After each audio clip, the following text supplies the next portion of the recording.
నమస్కారం city news తెలుగుకి స్వాగతం. పంచల వెంకట నాగాంజనేయులు అంచెలంచెలుగా ఎదిగి ఉన్నత స్థానాలు అధిరోహించారని వేటపాలెం జనసేన మండల అధ్యక్షులు ఉగ్గిరాల మార్కండేయులు, టీడీపీ సీనియర్ నాయకులు గుద్దంటి చంద్రమౌళి తెలిపారు. చీరాల అంబేద్కర్ భవన్ లో Mizoram central university EC head of the department గా మిజోరాం రాష్ట్ర కామన్ ఎంట్రన్స్ టెస్ట్ కన్వీనర్ గా ఎంపికైన పంచల వెంకట నాగాంజనేయుల్ని ఘనంగా సన్మానించారు. ఈ కార్యక్రమంలో షేక్ జిలానీ, యు మోహిన్ చందు, బొడ్డు అనిల్ కుమార్ తదితరులు పాల్గొన్నారు.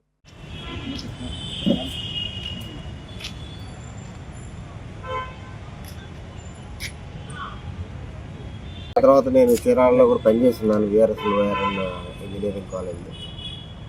నేను సెంట్రల్ యూనివర్సిటీ మిజోరాంలో ప్రొఫెసర్గా హెడ్ ఆఫ్ ద డిపార్ట్మెంట్గా ఉన్నాను. అట్ ద సేమ్ టైం నాకు గవర్నమెంట్ కూడా అలాట్ చేసింది. అక్కడ స్టేట్ ఎంట్రన్స్ టెస్ట్ కన్వీనర్గా నేనే ఉన్నాను. అది ఒక రకంగా మంచి అవకాశం నాకు. అలాగే ఇక్కడ రాంగలోనే మా మిత్రులు అన్ఎక్స్పెక్టెడ్గా నేనేదో చిన్న పని మీద వస్తూ ఉంటే మాకన్నా పెద్దలు, అలాగే మా జిలానీ గారు, మన మోహన్ చంద్ గారు ఇటువంటి అరేంజ్ చేస్తారని నేను అనుకోలేదు. అలాగే మార్కండేయులు గారు, అలాగే పెద్దలు చంద్రమౌళి గారు, అలాగే వెంకటేశ్వర్లు గారు, గురు వెంకటేశ్వర్లు గారు రావడం చాలా సంతోషకరంగా ఉంది. అలా భోజన పార్టీ అధ్యక్షులు జిలానీ గారు, అలాగే మా ఫ్రెండ్స్, అంటే నేను పెద్ద గ్యాదరింగ్ లేకపోయినా సరే సెంట్రల్ యూనివర్సిటీ మిజోరాంలో ప్రొఫెసర్గా అండ్ హెడ్ ఆఫ్ ద డిపార్ట్మెంట్గా సర్వీస్ చేస్తున్నాను. ఎర్లియర్గా నేను ఆంధ్రప్రదేశ్ నుంచి అక్కడికి సెంట్రల్ గవర్నమెంట్కి పోస్ట్ రావడంతో అక్కడికి వెళ్ళిపోయాను. ఆ తర్వాత నా మూలాలన్నీ కూడా ప్రకాశం డిస్ట్రిక్ట్, అంటే ఎర్లియర్గా ఇప్పుడు డాక్టర్ పంచల వెంకట నాగాంజనేయులు గారు గౌరవనీయులు మిజోరాం యూనివర్సిటీలో సీనియర్ ప్రొఫెసర్గా ఈసీ డిపార్ట్మెంట్లో వారి యొక్క అత్యుత్తమ సేవలు అందిస్తూ వారి యొక్క సేవల్ని గుర్తించేసేసి Mizoram university central university vice chancellor గారు వారిని ప్రొఫెసర్ క్యాడర్ నుంచి చేసేసి ఈసీ డిపార్ట్మెంట్ హెచ్ఓడిగా వారిని అపాయింట్ చేయడం జరిగింది. అదొక శుభవార్త. దీంతో పాటుగా మిజోరాం రాష్ట్ర ముఖ్యమంత్రి గారు, అంటే మిజోరాం రాష్ట్ర ప్రభుత్వం యావత్ రాష్ట్రానికి ఎంసెట్, ఈసెట్, ఐసెట్ లాంటి ఈ కామన్ ఎంట్రన్స్ టెస్ట్ కండక్ట్ చేయడానికి రాష్ట్ర మొత్తానికి ఇన్ఛార్జిగా సార్ని వారి యొక్క సేవల్ని గుర్తించేసి వారి యొక్క నైపుణ్యాన్ని గుర్తించేసి అపాయింట్ చేయడం జరిగింది. సార్ చీరాల్లో విఆర్ఎస్ ఇంజనీరింగ్ కాలేజీలో ప్రిన్సిపాల్గా అనేక సంవత్సరాలు చేసేసి ఆ కాలేజీని అభివృద్ధి పదంలో నడిపించారు. తర్వాత ఫిరంగిపురం ఇంజనీరింగ్ కాలేజీకి ప్రిన్సిపాల్గా చేశారు. తర్వాత సమయంలో చేసుకోవటం చాలా ఆనందదాయకంగా ఉంది. నాగాంజనేయులు గారు మిజోరాం యూనివర్సిటీ ప్రొఫెసర్గా, హెచ్ఓడిగా నూతనంగా బాధ్యతలు స్వీకరించి మిజోరాం సీఎం గారి చేత పీర్ కమిటీ కన్వీనర్గా ఎన్నిక కాబట్టి మన ఈ ప్రాంత వాసులకి మిజోరాం స్టేట్లో మన చీరాల ప్రాంతం యొక్క చాటినందుకు నాకు ప్రత్యేకంగా నా వైపు నుంచి ధన్యవాదాలు, శుభాకాంక్షలు తెలియజేస్తున్నాను. మరీ ముఖ్యంగా నాగాంజనేయులు గారు మన దగ్గరలో ఉన్న విఆర్ఎస్ కాలేజీలో ప్రొఫెసర్గా, ప్రిన్సిపాల్గా మన ఈ ప్రాంత వాసులకి చాలామందికి సహాయం చేశారు. ఆయన ఈ ఏరియాలో పనిచేసేటప్పుడు ఆయన పూర్వీకులను స్మరించుకొని వృద్ధాశ్రమంలోని వయోవృద్ధుల శ్రేయస్సు కోరి నిత్యావసర సరుకులు అందజేయడం ఆనందంగా ఉందని మాజీ ఎంపీ మైని రత్నప్రసాద్ తెలిపారు. బాపట్ల జిల్లా వేమూరు నియోజకవర్గం అమృతలూరు మండలం పరిధిలోని ప్యాపర్రు గ్రామంలో ఇందిరా ప్రియదర్శిని గిరిజన బ్యాక్వర్డ్ క్లాస్ మహిళా మండలి ఆధ్వర్యంలో నిర్వహిస్తున్న వృద్ధాశ్రమంలో వృద్ధుల శ్రేయస్సు కోరి మండల కేంద్ర అమృతలూరుకి చెందిన విశ్రాంత ఉపాధ్యాయులు కుడితిపూచి వెంకటరామయ్య అచ్చమాంబల జ్ఞాపకార్థం వారి మనవడు ప్రవాస భారతీయుడు మల్లెపెద్ది వెంకటమురళి ఆర్థిక సహకారంతో నిత్యావసర సరుకుల్ని ఆశ్రమ నిర్వాహకులు వేములపల్లి శ్రీధర్, జయశ్రీ దంపతులకి శుక్రవారం అందజేయడం జరిగింది.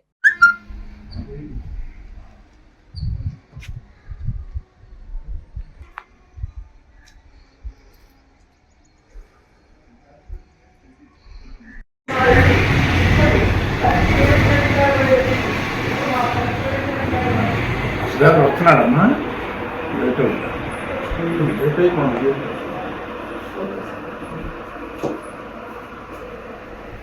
వచ్చినాడు.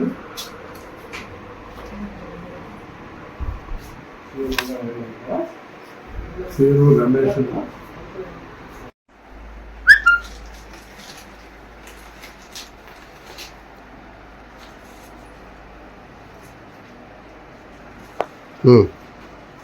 ఈరోజు మరి పేపర్లు వృద్ధాశ్రమంలో మరి అందరూ కూడా చక్కగా ఎప్పుడు ప్రతి సాధ్యమైనంత వరకు ప్రతిసారి వచ్చి ఇవ్వడం జరుగుతుంది.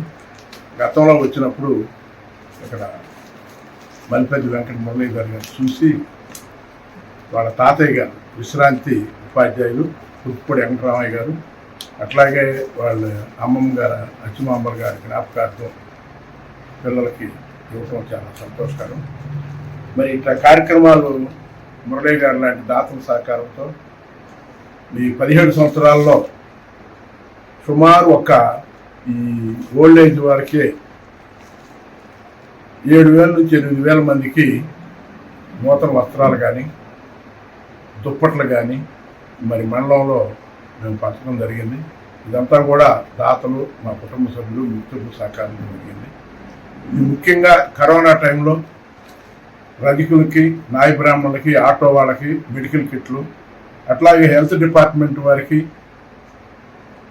మరి ఇంకా నిరుపేదలైన వారికి కూడా నూతన వస్త్రాలు పెద్ద ఎత్తున ఇవ్వటం జరిగింది. ఈ కాకుండా విఆర్ఏలకి, ఎస్టీ సోదరులకి ఆ కరోనా టైంలో కూరగాయలు, సరుకులు కూడా ఇచ్చాం. అంటే ఇవన్నీ దాతల సహకారంతో మరి మేము చేయడం జరిగింది. దీనికి సహకరించిన దాతలకి మరి మరోసారి కృతజ్ఞతలు తెలియజేసుకుంటూ, మరి మా ఈ కార్యక్రమాలన్నింటినీ నడవడానికి ఇటువంటి దాతలు మరి పెద్దల పేరు మీద ఇవ్వటమే వలనే మనం చేయగలుగుతున్నాం. భవిష్యత్తులో మరి ఎవరైనా సరే పెద్దల పేరు మీద ఆడంబరాలు పోకుండా మరి ఇట్లా నిరుపేదలైన వారికి సహాయం చేయడానికి ముందుకు రావాలని, తద్వారా సమాజంలో అందరికీ సేవ చేసే అవకాశం కలుగుతుంది. బాపట్ల రూరల్ పిన్నబోయిన వారిపాలెం శ్రీ గోపయ్య స్వామి, శ్రీ లక్ష్మీ తిరుపతమ్మ తల్లి తిరునాళ్ల సందర్భంగా ఈ రోజు ఉదయం నుంచి సాయంత్రం 11 గంటల వరకు అన్నసంతర్పణ జరుగును. ఈ రోజు సాయంత్రం అంగరంగ వైభవంగా తిరునాళ్లు జరుగును. ఈ తిరునాళ్లలో చాలా మంది భక్తులు పాల్గొన్నారు.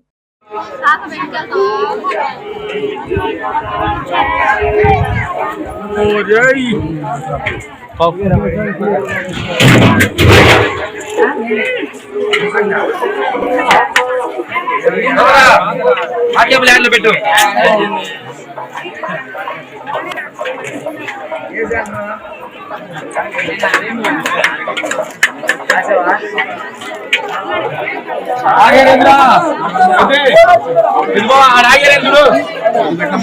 తగ్గియమ్మా చూడు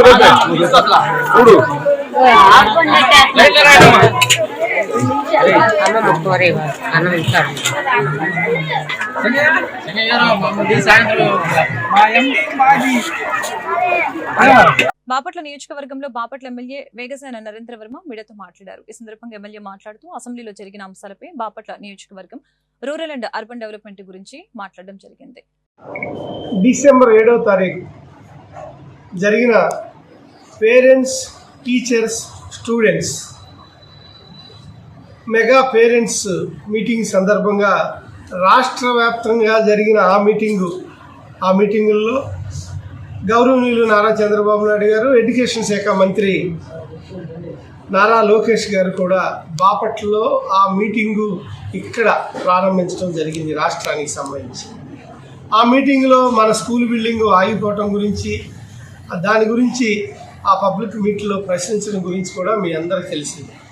దాని సమాధానంగా చంద్రబాబు నాయుడు గారు అప్పట్లో ఆ రోజు హామీ ఇవ్వటం, ఆ హామీ మేరకు నెక్స్ట్ అకాడమిక్ ఇయర్ స్కూల్ ప్రారంభమయ్యే లోపు ఈ బిల్డింగ్ పూర్తి చేస్తామని తెలియజేయటం కూడా జరిగింది. అలా తెలియజేసిన పిదప మొన్న 15 రోజుల క్రితం సుమారుగా 1,40,00,000 రూపాయలు చిల్లరే ఈ డబ్బులు ఆల్రెడీ ఎడ్యుకేషన్ శాఖ నుంచి మనకి రావటం, ఆ వచ్చిన డబ్బులు కూడా స్కూల్ కమిటీ అకౌంట్స్కి ట్రాన్స్ఫర్ చేయటం కూడా జరిగిపోయింది. ఇప్పుడే మెల్లమెల్లగా స్కూల్ కమిటీ వాళ్ళు బిగిన్ చేశారని తెలియజేశారు. ఇప్పుడే నేను దాని మీద ఒక మీటింగ్ పెట్టేసి దానికి ఎవరితో ఎలా చేయించాలి అనే విషయంలో కూడా ఆ వర్క్ పూర్తి చేసే విధంగా, ఎందుకంటే ఇంకా 2 నెలలు టైం ఉంది.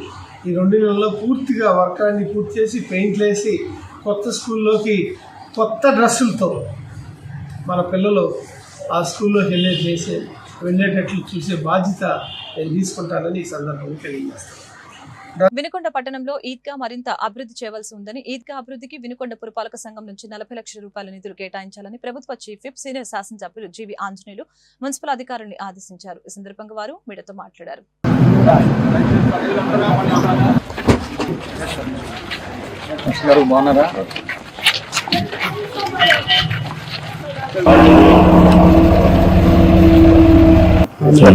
आज हमारे यहाँ खबरस्तान में हमारे जीवी आंजनेयों का एमएलए साहब का आना हुआ है, उनकी खिदमत की तो कबूल फरमा।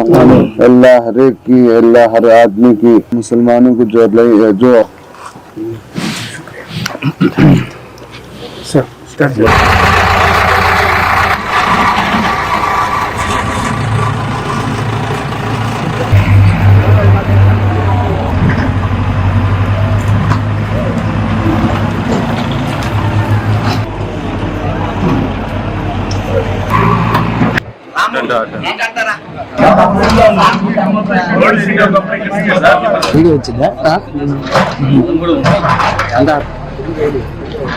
ఈరోజు కబరస్థాన్ అంతా కూడా ఈ చెట్లు పెరిగిన దాన్ని అంతా కూడా శుభ్రం చేసి కబరస్థాన్ అంతా కూడా బ్రహ్మాండంగా నీట్ గా చేయడానికి మరి మున్సిపల్ చైర్మన్ గారు, మున్సిపల్ కమిషనర్ గారు వారంతా కూడా, కౌన్సిలర్స్ అందరూ కూడా, ముస్లిం పెద్దలు అందరూ కూడా ఈ కార్యక్రమాన్ని తీసుకున్నందుకు అభినందనలు తెలియజేస్తున్నాను. రంజాన్ పండుగ రోజు అక్కడ నమాజ్ అయిపోయిన తర్వాత ఇక్కడికి వచ్చి కబరస్థాన్కి వచ్చి పెద్దలను గుర్తు చేసుకుంటూ ముస్లిం సోదరులు ఇక్కడ దువా చేస్తారు. ఇలాంటి కార్యక్రమానికి ఇదంతా కూడా కబరస్థాన్ అంతా కూడా బాగా చేయాలనేటువంటి ఆలోచనతోటి ముస్లిం పెద్దలందరూ కోరిక మేరకు ఈరోజు ఈ కబరస్థాన్ ఈ చెట్లన్నీ పీకించడానికి కార్యక్రమాన్ని తీసుకోవడం జరిగింది. దీంట్లో పాల్గొన్న ప్రతి ఒక్కరికి హృదయపూర్వక అభినందనలు తెలియజేస్తున్నా. ఈరోజు జేసీపీలు పెట్టి 2 జేసీపీలు పెట్టి ఇవన్నీ కూడా పరిశుభ్రం చేస్తా ఉన్నారు. గత వైసీపీ పాలనలో హిమాంలు మౌజన్లకు సకాలంలో జీతాలు రాక 6 నెలలు సంవత్సరం పాటు కూడా జీతాలు లేక ఇబ్బంది పడ్డటువంటి రోజులు ఉన్నాయి. మరి ఈ రోజు రంజాన్ పండుగ సంతోషంగా చేసుకోవాలి కాబట్టి చంద్రబాబు నాయుడు గారు వాళ్ళకి గత 6 నెలల నుండి మొత్తం కూడా బకాయిలన్నీ కూడా ప్రభుత్వం రిలీజ్ చేయడం జరిగింది. చంద్రబాబు గారి ప్రభుత్వం, ఎన్డీఏ ప్రభుత్వం దగ్గర ముస్లిం సోదరులు ఈ రంజాన్ పండుగ బాగా జరగాలని ప్రభుత్వం నుండి ఆకాంక్షిస్తున్నాం. హిమాములు మౌజన్లకి 45 కోట్ల రూపాయలు ఈద్గా దగ్గర ఇంకా చేయాల్సినటువంటి అభివృద్ధి చాలా ఉంది. ల్యాండ్ లెవెలింగ్ అవసరం ఉంది. అందుకోసం కాంపౌండ్ వాల్ నిర్మాణం కోసం, గేటు, అట్లాగే ల్యాండ్ లెవెలింగ్ కోసం 40 లక్షల రూపాయలు దాన్ని ఎజెండాలో చేర్చమని చెప్పేసి నేను మున్సిపల్ చైర్మన్ గారికి, కమిషనర్ గారిని కోరుతా ఉన్నా. దీన్ని తీర్మానం పెట్టాలని చెప్పేసి తీర్మానం పాస్ చేయాల్సిందిగా నేను కోరుతున్నా. కౌన్సిలర్ల అందరికి కూడా నేను విజ్ఞప్తి చేస్తున్నా. ఈద్గా దగ్గర బాగా అభివృద్ధి చేయాల్సినటువంటి అవసరం ఉంది. భవిష్యత్తులో ఇంకా నంబర్ 1 ఈద్గా కొత్తది కూడా కట్టాలని ముస్లిం పెద్దలందరూ కూడా ఆలోచనతో ఉన్నారు. దానికి కూడా నా వంతు సహకారం ఉంటుందని చెప్పేసి గతంలో చెప్పడం జరిగింది. అలాగే ఆ ఈద్గా నిర్మాణానికి అయ్యే ఖర్చులో సగం నేను భరిస్తానని చెప్పేసి అప్పుడు పెద్దల ముందు చెప్తాను. కట్టుబడికి ఎంత అవసరం అవుద్దో ఈద్గా కట్టడానికి దాంట్లో ముస్లింస్ అందరు సోదరులందరూ సగం వేసుకుంటే ఒక సగం నేను శివశక్తి ఫౌండేషన్ ద్వారా ఆర్థిక సహాయాన్ని అందిస్తానని చెప్పడం జరిగింది. పర్యావరణాన్ని పరిరక్షించేందుకు ప్లాస్టిక్ ని ప్రజలందరూ నిషేధించాలని ప్రభుత్వ చీఫ్ విప్ సీనియర్ శాసనసభ్యులు జీవి ఆంజనేయులు కోరారు. వినుకొండ పురపాలక సంఘం ఆధ్వర్యంలో శుక్రవారం వినుకొండ పట్టణంలోని తిమ్మాయిపాలెం రోడ్లో గల హర్ష స్కూల్ స్వచ్ఛ భారత్ కార్యక్రమాన్ని నిర్వహించగా ముఖ్య అతిథిగా ప్రభుత్వ చీఫ్ విప్ జీవి ఆంజనేయులు పాల్గొన్నారు.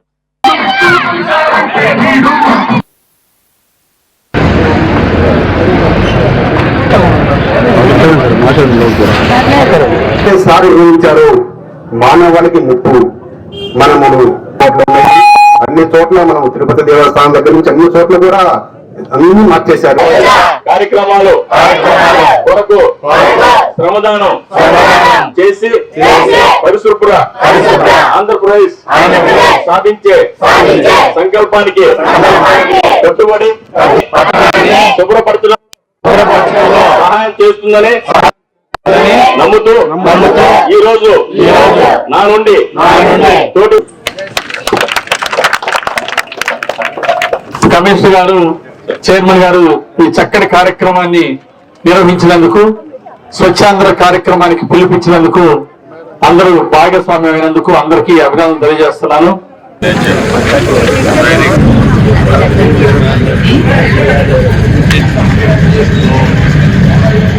విద్యార్థులందరికీ అభినందనలు తెలియజేస్తున్నా. స్వచ్ఛాంధ్రప్రదేశ్ కార్యక్రమంలో భాగంగా ఈరోజు మన పరిశుభ్రాన్ని మనం కాపాడుకోవాలి. అట్లాగే 100 మైక్రాన్స్ వెయిట్ లోపు ఉన్నటువంటి వాటిని వాడకూడదు. ఇవి వాడినందువలన ఇవి కొన్ని 100 సంవత్సరాలైనా 1000 సంవత్సరాలైనా ఇవి బయోడిగ్రేడ్ అవ్వదు. దీని వలన పొల్యూషన్ ఎక్కువ అవుతుంది, వాతావరణ కాలుష్యం జరుగుతుంది, అనేక జబ్బులు రావడానికి అవకాశం ఉంది. కాబట్టి మనకు ఉన్నటువంటి అతి విలువైనది భూమి, సాయిల్. ఈ సాయిల్ మనకి పంటలను ఇస్తుంది, మంచినీళ్ళు ఇస్తుంది. అలాంటిది కలుషితం చేయడం నేరం. కాబట్టి మన పరిశుభ్రాన్ని మనమే కాపాడుకోవాలి. ఇలాంటి వాటిని వాడకూడదు.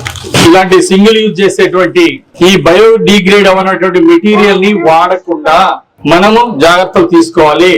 ఇలాంటి అమ్మినా నేరమే, కొన్నా నేరమే, వాడినా నేరమే. దీనివల్ల మనకి ఇవి భూమిలో వేస్తే కరిగిపోవు, 100,000 సంవత్సరాలు ఇలాగే ఉండిపోతాయి. దానివల్ల భూమి అంతా కూడా కలుషితం అయిపోతుంది, పశువులు చనిపోతా ఉంటాయి. కాబట్టి అందరూ కూడా వీటిని నిషేధించాలి, ఇవి వాడకూడదు.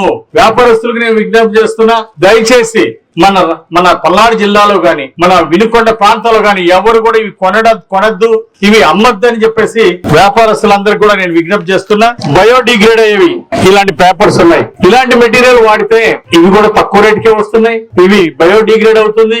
ఇది మళ్ళీ భూమిలో కలిసిపోయినప్పుడు ఇది ఎరువుగా మారిపోతుంది, మొక్కలకు ఉపయోగం, వాతావరణ కాలుష్యం అవ్వకుండా ఉంటుంది. కాబట్టి బయోడిగ్రేడ్ అయ్యేటువంటి మెటీరియల్ వాడాలని నేను ప్రజలందరికీ విజ్ఞప్తి చేస్తున్నా. వ్యాపార వర్గాలు కూడా బయోడిగ్రేడబుల్ మెటీరియల్ మాత్రమే, బ్యాగ్స్ ఇలాంటివే వాడాలని నేను వ్యాపారస్తులకి ఇలాంటివే కొనుక్కురావాలి. బయోడిగ్రేడ్ కానిటువంటి మెటీరియల్ ని తీసుకురావద్దు, అమ్మద్దని నేను వ్యాపారస్తులందరూ కూడా నేను విజ్ఞప్తి చేస్తున్నా. దీని మీద చట్ట ప్రకారం కూడా చర్యలు తీసుకోవడం జరుగుతుంది. కాబట్టి ఈ రోజు నుండి మన రాష్ట్ర వ్యాప్తంగా ఇలాంటి ఈ వార్తలు ఇంతటితో సమాప్తం. మరొక బులెటిన్ లో మళ్ళీ కలుద్దాం. నమస్కారం.